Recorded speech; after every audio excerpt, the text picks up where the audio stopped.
Praise the Lord. खुदावन याशुआ हमशिया के नाम से फिर एक बार हम आप सबों को इस यूट्यूब चैनल के अंदर स्वागत करते हैं। और आज फिर एक बार मैं आपके सामने उपस्थित हूँ खुदा के पवित्र कलाम प्रचार करने के लिए और इस बुधवार के बाइबल स्टडी के लिए आज हम यहाँ पे इकट्ठे हुए। आज का जो विषय है ये जोएल नबी उसका दूसरा अध्याय 25वां वचन है, जहाँ पे लिखा है कि जिन वर्षों की उपज अरबे नामक चिड़ियों खा ली थी, मैं उसकी हानि तुमको भर दूंगा। तो ये है आज का विषय। इसमें 5 छोटा विषय है। पहला है 4 का जो परिवार, उसी को हम देखेंगे। दूसरा है तिरिया क्या करती है, उसी के विषय में देखेंगे। और तीसरा जो है तिरिये से कैसे छुटकारा पाए। चौथा जो विषय है तिरिया आध्यात्मिक रूप से किसके बारे में बात करती है, उसी को हम देखेंगे। और 5वां जो है सड़े गांव प्रचारक, उसी के विषय में भी हम देखेंगे। तो ये 5 छोटा विषय है। तो इस विषय में जाने से पहले हम दुआ करें ताकि खुदा में बुद्धि ज्ञान समझ दे, ताकि खुदा के पवित्र कलाम को हम अच्छे से समझ सकेंगे। तो आइए हम दुआ करेंगे। Hallelujah hallelujah. खुदावन यीशु मसीह के समय के लिए प्रभु धन्यवाद करते। फिर एक बार प्रभु आपने हमें समय मौका वक्त दिया आपके वचन प्रचार करने के लिए। इस समय के अंदर प्रभु रोटी तोड़ते टाइम प्रार्थना करें, हमें स्वर्गीय बुद्धि ज्ञान समझ दे, हमारे आत्मिक आंखों को खोल और प्रभु आपकी पवित्र आत्मा से हमें प्रकाशित कर, ताकि हमें लॉर्ड जो भी आप प्रकाशित करते प्रभु समझने के लिए हमारे ऊपर दया कर, और वचन से वचन मिलाकर बोलने के लिए प्रभु सहायता मदद कर। अपनी बुद्धि कल्पना से नहीं लेकिन आपके वचन से। इसलिए प्रभु हमारे ऊपर दया कर और शैतान के हल्ले से हमें बचा। तेरे वचन और तेरे मार्गों में हमें चला। अपने हमारी विनती प्रार्थना सुना, धन्यवाद कर कर छोटी सी विनती खुदावन यीशु मसीह के नाम से मांगता हूं, सुन कबूल कर, आमीन। तो आज का जो विषय है जिन वर्षों की उपज अरबे नामक चिड़ियों खा ली थी, मैं उसकी हानि तुमको भर दूंगा। ये योएल नबी दूसरा अध्याय 25 में लिखा है। तो आज इसी विषय में हम लोग छोटा 5 विषय है, उसी को हम देखेंगे। तो पहला जो है 4 का जो परिवार, उसी के विषय में कुछ वचन हम पढ़ेंगे। योएल की किताब पहला अध्याय 1 से 4 में लिखता है, यहोवा का वचन जो बेतुएल के पुत्र योएल के पास पहुंचा वो यह है, ये पुरनियों सुनो, ये देश के सब रहने वालों कान लगाकर सुनो। क्या ऐसी बात तुम्हारे दिनों में या तुम्हारे पुरखाओं के दिनों में कभी हुई है?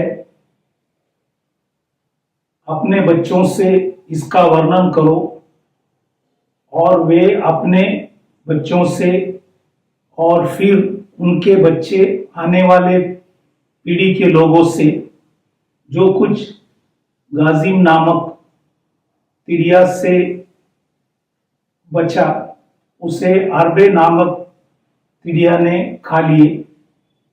जो कुछ अरबे नामक तिरी से बचा उसे यलक नामक तिरी से बचा उसे हासिल नामक तिरी ने खा लिया है। यहाँ पे जब हम पढ़ते हैं तो यहाँ पे ये एक कुटुंब है। ये योएल की पुस्तक जो पहला अध्याय 1 से 4, उसमें 4था वचन में ये लिखा है, जो कुछ गाजिम नामक तिरिये से बचा उसे अरबे नामक टिड्डी ने खा लिया। जो कुछ अरबे नामक टिड्डी से बचा उसे यलक नामक टिड्डी ने खा लिया, और जो कुछ यलक नामक टिड्डी से बचा उसे हासिल नामक टिड्डी ने खा लिया। तो यहाँ पे ये जो इनका फैमिली है, अरबे के जो फैमिली है वो 4 है। एक है गाजिम है, अरबे है, यलक है और हासिल। ये 4 एक फैमिली है और ये एक ही परिवार का है। और इसके विषय में जोएल नबी ने इस बातों को यहाँ पे लिखा गया कि आने वाली पीढ़ी को ये सारी बातों को समझाना, क्योंकि जो कुछ यहाँ पे लिखा है गाजिम नामक टिड्डी से बचा उसे अरबे नामक टिड्डी ने खा लिया, और जो कुछ अरबे नामक टिड्डी से बचा उसे यलक नामक टिड्डी ने खा लिया, और जो कुछ यलक नामक टिड्डी से बचा उसे हासिल नामक टिड्डी ने खा लिया है। ये जो फैमिली है ये पूरे हरियाली को नष्ट करते हैं। तो इसलिए 4 एक परिवार है, इसलिए इस अरबे के विषय में आपको वचन से बताया। अब हम दूसरा विषय में प्रवेश करेंगे। दूसरा है तिड़ी क्या करती है। ये तिड़ियां जो है क्या करती है, उसी के विषय में कुछ बातों को हम देखेंगे। दूसरा इतिहास 7वां अध्याय 13 वचन, 2 क्रॉनिकल्स चैप्टर 7 वर्स 13। यहाँ पे लिखा है, या तिड़ियों को देश उजाड़ने की आज्ञा दो। तो ये देश उजाड़ने मतलब जो भी हरियाली है उसको नष्ट करने का काम ये तिड़िया जो है करते हैं। और भी विस्तार से कुछ बात समझने के लिए हम निर्गम इसका 10वां अध्याय 13 से 15 वचन जब हम पढ़ेंगे, यहाँ पे 8वां विपत्ति है जो मूसा ने मिस्र देश में किए गए थे।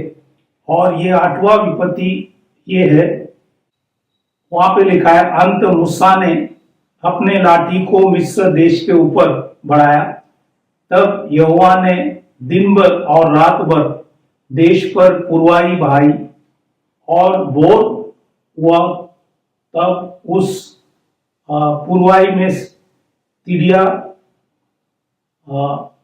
आई और तिड़ियों ने चढ़ के मिस्र देश के सारे स्थानों में बसेरा किया।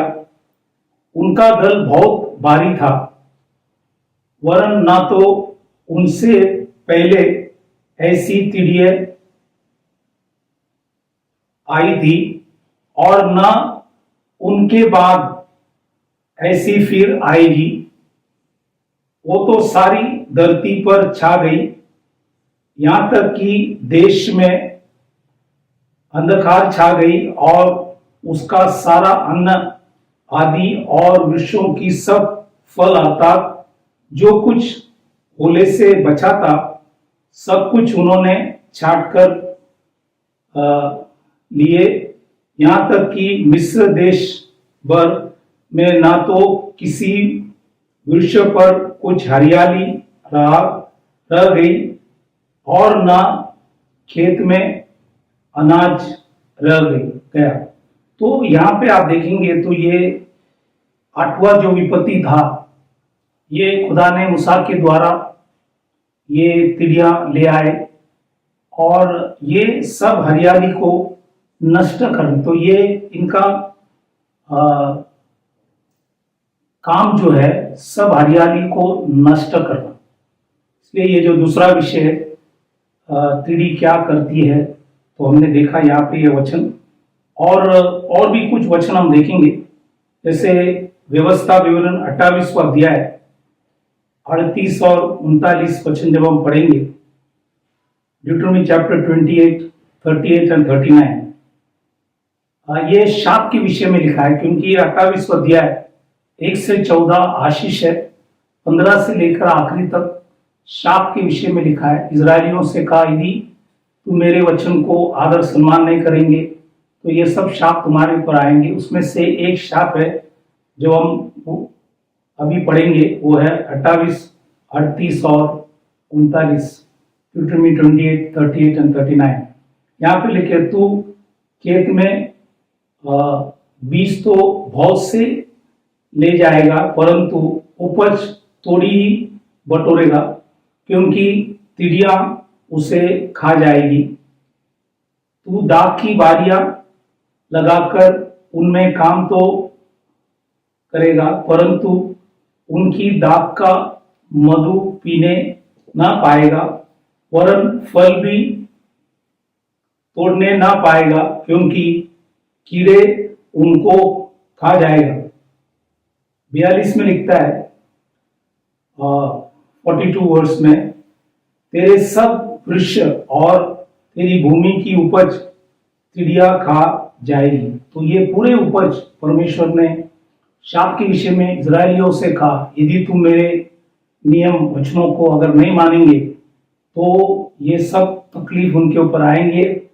जो भी उन लोग बोएंगे वो उनको थोड़ा ही वो बटोरेंगे, और जितनी भी भूमि की उपज है ये सारा चीज को चिड़िया खा जाएगी। ये खुदा ने इस किताब के अंदर लिखे रखा है।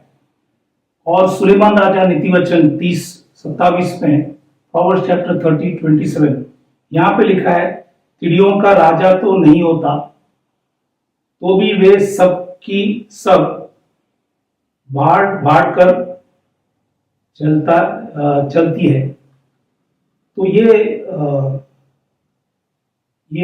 एक ग्रुप के साथ ऐसे चलते हैं। तो ये इनको तो राजा नहीं है, लेकिन ये बहुत बड़ा भीड़, बड़ा टोल आ जाते हैं। तो इसलिए ये हमने देखा कि ये चिड़िया क्या करती है, तो ये नष्ट करने का काम करती है। तो ये हमने दूसरा विषय देखा।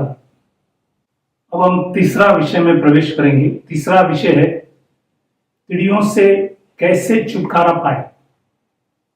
तो ये चिड़ियों से कैसे हम छुटकारा पाए, उसी के लिए भी हम खुदा के पवित्र कलाम से कई वचनों को देखेंगे।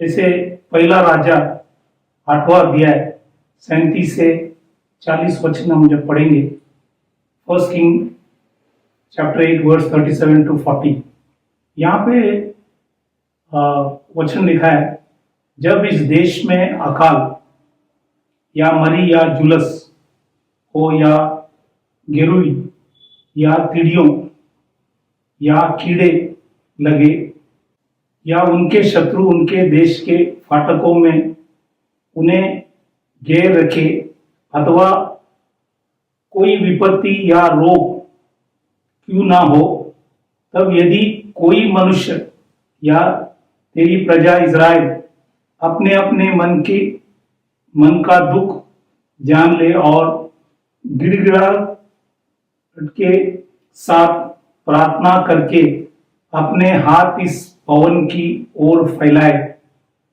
तो तू अपने स्वर्गीय निवास स्थान में से सुनकर क्षमा करना, और ऐसा करना कि एक एक के मन को जानकर उसकी समस्त चाल के अनुसार उसको फल देना। तू ही तो सब मनुष्यों के मन के भेदों को जानने वाला है। तब वे जितने दिन इस देश में रहे, जो तूने उनके पुरखाओं को दिया था, उतने दिन तक तेरा भय मानते रहे। तो ये चिड़ियों को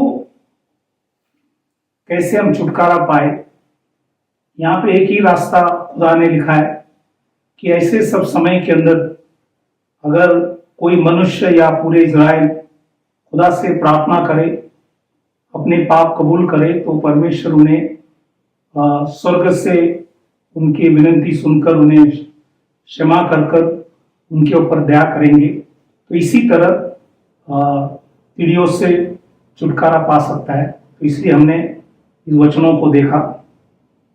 ये चिड़िया जो है आत्मिक रूप से, अगला विषय जो है, ये चिड़िया आत्मिक रूप से हमें क्या हमें बताता है, उसी के विषय में हम लोग खुदा के पवित्र कलाम से देखेंगे। आत्मिक रूप से ये शैतान द्वारा प्रेरित हुए गलत या झूठी शिक्षण है। ये शैतान से प्रेरणा होकर गलत झूठी शिक्षण के विषय में ये हमें दर्शाता है। जैसा एक तिरिया आकर एक वृक्ष में बैठकर पूरे हरियाली को नष्ट करता है, वैसे मनुष्य भी एक झाड़ है, एक वृक्ष है। वो अगर गलत शिक्षण अगर पाएंगे तो उसका जीवन जरूर नष्ट होगी। इसलिए मत्ती के सुवर्तमान 13वां अध्याय 24 और 25, मैथ्यू चैप्टर 13, 24, 25, यहाँ पे लिखा है, यीशु ने उन्हें एक और दृष्टांत दिया। स्वर्ग का राज्य उस मनुष्य के समान है जिसने अपने खेत में अच्छा बीज बोया, पर जब लोग सो रहे थे तो उसका शत्रु आकर गौ के बीच जंगली बीज बोकर चला गया। तो ये जो दृष्टांत है, ये स्वर्ग के राज्य मतलब परमेश्वर का राज्य मनुष्य के जीवन में, और ये लिखा है कि खेत में अच्छा बीज बोया गया, और ये खेत में अच्छा बीज बोने वाला खुदावन यहोशू मसीह है। पर जब लोग सो गए, ये लोग मतलब शिष्य लोग सो गए, दुनिया से चले गए, तो उस टाइम शत्रु आकर गौ के बीच जंगली बीज बोकर चला गया। ये जंगली बीज जो है वो गौ के समान है, लेकिन गौ नहीं है। जो खेती में काम करते हैं वही इसको पहचान सकता है। इसलिए खेत जो है संसार है, संसार में जो सेवा करते वही गलत शिक्षण और सही क्या है पहचान सकता है। तो ये दृष्टांत खुदावन यीशु मसीह स्वयं इसके विषय में लिखे रखा है। और इसी को और भी समझने के लिए दूसरी तिमोथियुस दूसरा अध्याय 17 और 18 वचन, 2 तिमोथी चैप्टर 2 वर्स 17 एंड 18, यहाँ पे परमेश्वर के दास पौलुस तिमोथी को समझाते टाइम उनको कहा गया, और उनका वचन सड़े गांव की तरह फैलता जाएगा। उनका वचन वो कौन था? वो है हुमेनियोस और फिलितियोस, उन्हीं में से है। वो यह कहकर कि पुनरुद्धान हो चुका है, सत्य से भटक गया है और कितने के विश्वास को उलट पुलट कर देता है। तो ये दोनों प्रचारक, इनका वचन लिखा है कि सड़े गांव की तरफ फैलता जाएगा, और ये फैलने लगे। जैसे तिरिये सब चीज को नष्ट करते, गलत शिक्षण भी नष्ट करते, क्योंकि यहाँ पे लिखा है कि सत्य से भटक गए। तो ये सत्य से भटक गए, कितनों की विश्वास, सबकी नहीं, कुछ लोगों की विश्वास उलट पुलट कर देता है। और ये आज विश्व में ये जो है गलत शिक्षण काफी फैल गया है। तो इसलिए हमने यहाँ पे देखा कि शैतान ने जिंगली भी बोकर चला गया, और वो भी आज फैल रहा है। तो इसलिए इस बातों को हमें ख्याल करना है।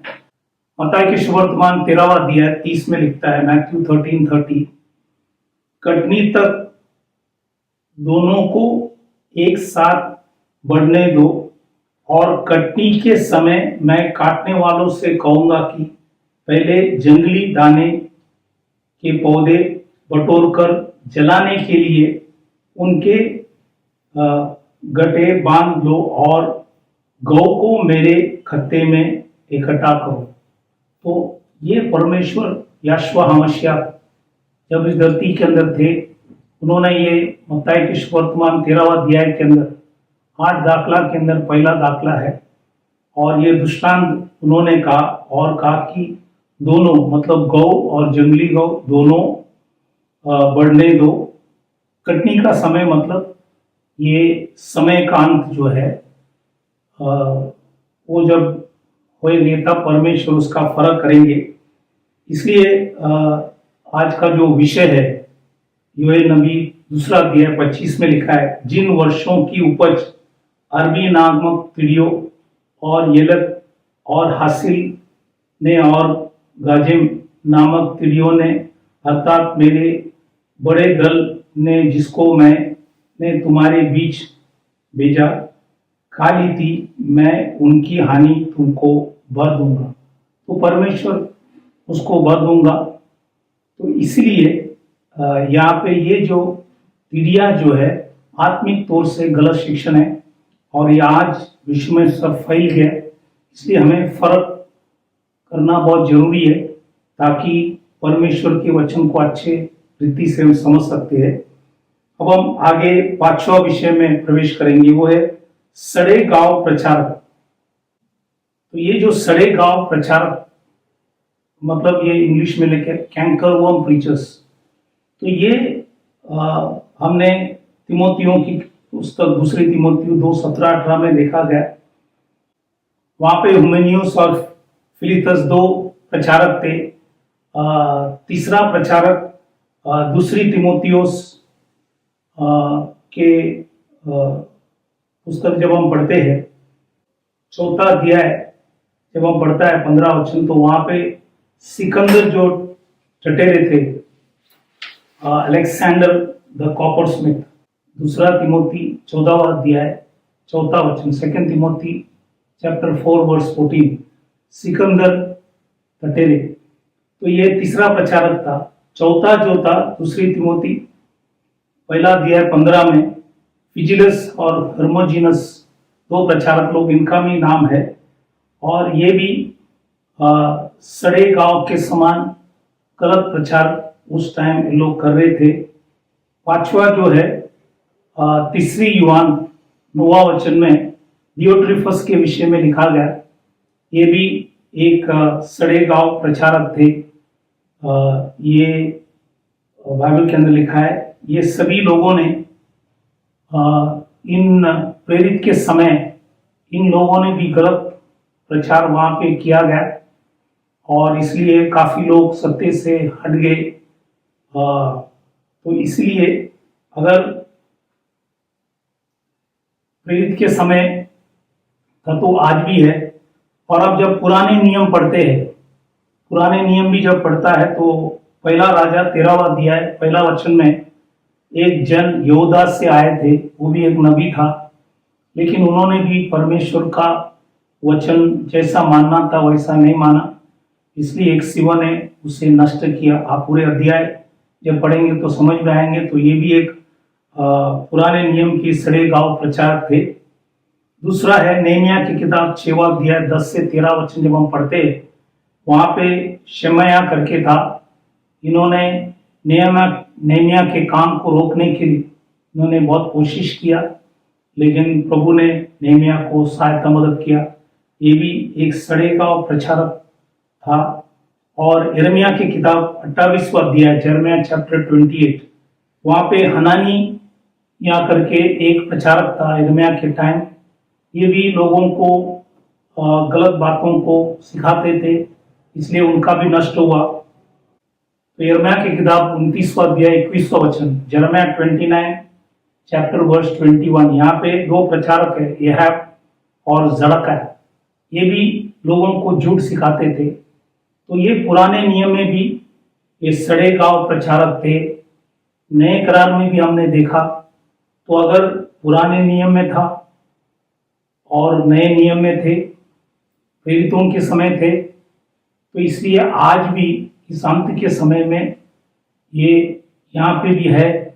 इसलिए इन सभी लोगों से बचना आपका और मेरा फर्ज है। इसलिए वचन को अच्छे से ढूंढना, परखना, समझना बहुत जरूरी है। यीशु मसीह के नाम लेने से सब कुछ नहीं, लेकिन उसका जो शिक्षण है उसी को भी हमें मानकर चलना है। और प्रेरित पत्रोस ने पेंटिकॉस्ट के दिन सारा शिक्षण को बताया। उसके बाद परमेश्वर ने पौलुस को चुना, उन्होंने भी आकर काफी शिक्षण मंडली को दिया गया। तो ये शिक्षण के आधार पर हमें सब कुछ करना है। हालांकि मंडली में जो कुछ आज हो रहे, अगर वो वचन के आधार पर नहीं है, खुदा उस मंडली को भी नहीं मानेंगे, वो विश्वासी को भी नहीं मानेंगे। इसलिए परखना बहुत जरूरी है। इसलिए संदेश दिया गया ताकि आपको वचन समझ में आए। तो ये जैसा तिलिया झाड़ को उजाड़ता है, देश को उजाड़ता है, नष्ट करता है, पूरे हरियाली को नष्ट करता है, उसी समान एक मनुष्य के जीवन गलत शिक्षण जो है पूर्ण नष्ट कर सकता है। और आज तमाम विश्व में काफ़ी लोग गलत शिक्षण के अंदर है।